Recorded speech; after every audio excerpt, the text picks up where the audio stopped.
Your brain is the most powerful weapon in the world. Once you put away your phones and your computers and all that you have nowadays, yeah, it's great.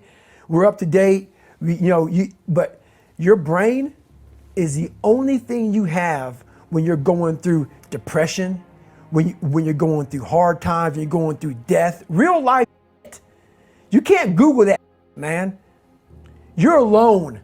You're alone. You may have a shrink you're going to, you may have a best friend you're going to, but there's 24 hours in the day where you're alone in this brain, and your brain is talking to you in all kinds of ways, and it wants to control you and pull you in these different pockets. If you can't control your own brain and your brain controls you, you're fucked. You got to tell your brain where you want to go and how you want to go and how you want to get there. You got to control it. If not, it's over. It's over. What existed for me was, okay, man, how am I going to fucking make this work? And all I knew back then was hard work. The only way anything gets accomplished. That's all I heard back in those days. You got to work hard. You got to work hard. I'm not getting I can't get this paragraph. I can't remember what the fuck's in this paragraph. Pass this test to get in the military. Read it again. Still not getting it. Read it again. But if you're not getting it, write it out. And that's how I started learning. Okay, well, I gotta write out every fucking thing I do. And then write it out again, and write it out again. And guess what happened? I got it. I got it. I can't swim. I'm negative buoyant. Go back again. I can't swim. Go back again. Go back again. Go back again. I got it. I realized if I keep going back and going back and going back until the shit just becomes, your mind will say, fuck, okay, we're gonna figure it out. Because he is not going to stop. It's not like I'm gonna try one more time. No, it's just like alarm clock goes off, boop, we're going back. I can't read right, we're going back. I gave myself no way out, and my mind realized that.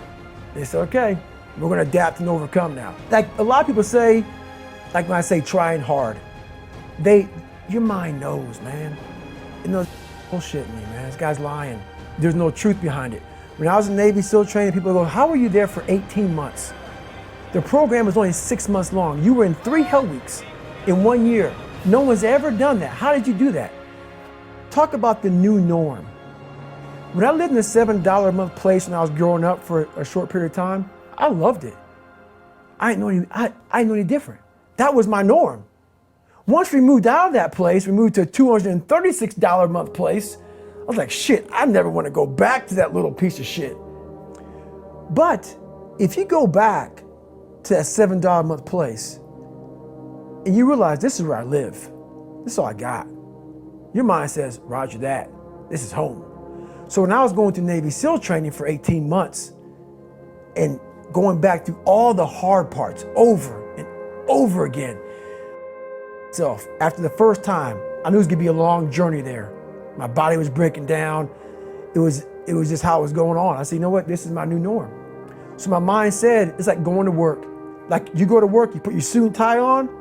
I go into suffering every day. Every day, suffering, being broken, duct taping my feet up, stress fractures, shin splints, being broken.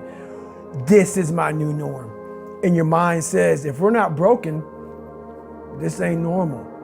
We gotta be broken. So then your mind starts to get tougher and tougher and more callous. People, how did you run on broken feet? Broken shins. My mind knew this is how we operate. We're in Navy SEAL training. This is what we are. I became hell. And that became my new norm. I gave myself no way out. There was nothing outside these walls of hell. Nothing. I love God, but for a short period of time, I became the devil because that was hell. I became the boss, the owner, the CEO of Navy SEAL training. That was my mindset.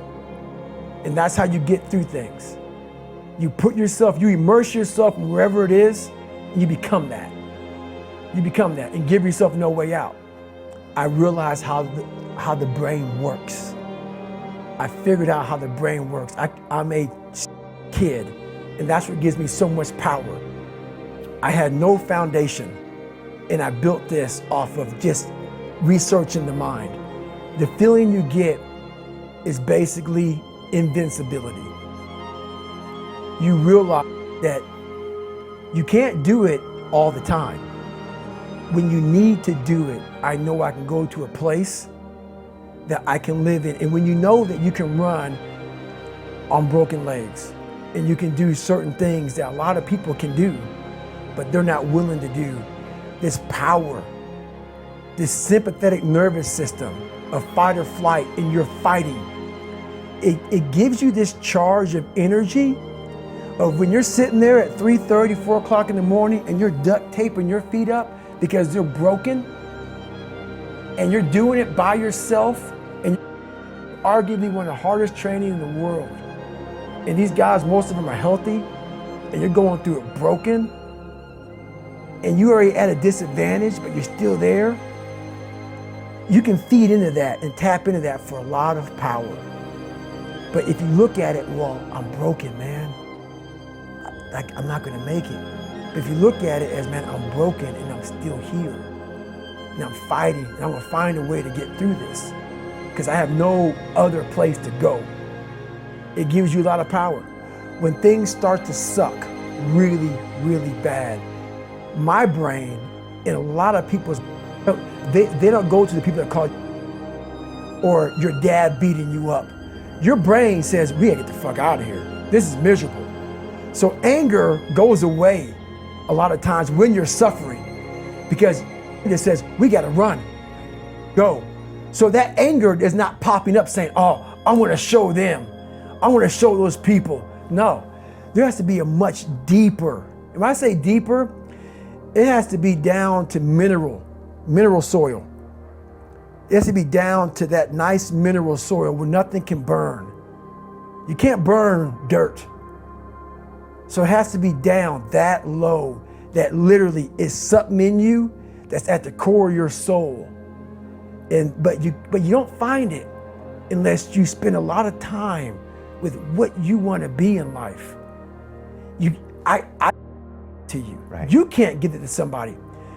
When you find your true passion in life, and my passion for me wasn't like, oh, I want to be, I didn't give a fuck about Navy SEALs, Army, I don't give a shit. I want to serve my country. I want to be someone that I'm proud of. I don't give a shit. I don't give a shit. That I want to look at myself in the mirror because I was so disappointed. That ability mirror I talk about, I was so disappointed in what I saw every fucking day. I wanted everybody to love David Goggins. And a lot of people did. I myself. But a lot of us want to find peace first. So people say, man, you always talk about this suffering and pain and shit. I'm at peace right now because I went through that. You don't find peace first. If you do, Merry Christmas. More power to you. More power to you. I found peace on the opposite end of finding myself. And no one really finds themselves without going through trials, tribulations, suffering, accountability. And accountability is suffering. Being accountable every fucking day for doing right for yourself, for the people next to you, it's miserable. It's hard. That is suffering in miserable. disguise, right? Suffering. It's miserable. So, even the smallest details.